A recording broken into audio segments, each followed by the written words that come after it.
बिस्मिल्लाहिर्रहमानिर्रहीम। पाकिस्तान के साबिक़ वज़ीर ख़ारजा गौहर अयूब ख़ान इंतकाल कर गए।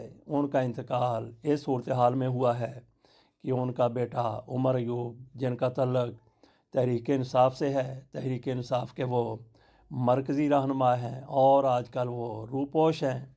सबसे बड़ा सवाल तो ये है कि क्या उमर अयूब को अपने वालिद के जनाजे में शिरकत की इजाज़त दी जाएगी।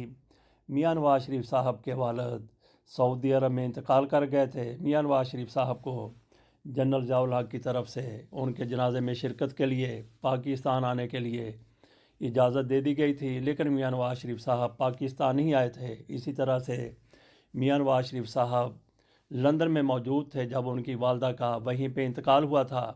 मियां नवाज शरीफ साहब ख़ुद पाकिस्तान उनके जनाजे के साथ, उनकी मैयत के साथ इसलिए नहीं आए थे कि मियां नवाज शरीफ साहब सज़ा याफ्ते थे और वो इलाज कराने के लिए लंदन गए थे और वहीं के हो रहे थे। गौहर अयूब ख़ान 15 जनवरी 1937 को पैदा हुए। उनका तल्लुक़ खैबर पख्तूनख्वा के ज़िला हरीपुर के गांव रेहाना की तरीन फैमिली से था।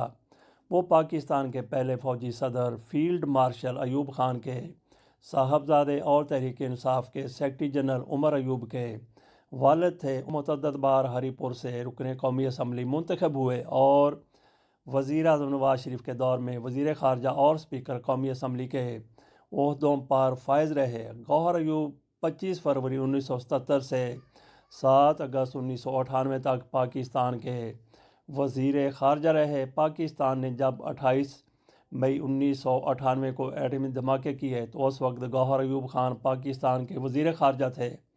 वो वज़ीर आज़म बेनज़ीर भुट्टो के दूसरे दौरे हुकूमत में 4 नवंबर 1990 से 17 अक्टूबर 1993 तक मुस्लिम लीग नून की जानिब से कौमी असम्बली में डिप्टी अपोजिशन लीडर रहे। अल्लाह ताला गौहर अयूब ख़ान को जवारे रहमत में जगह दे।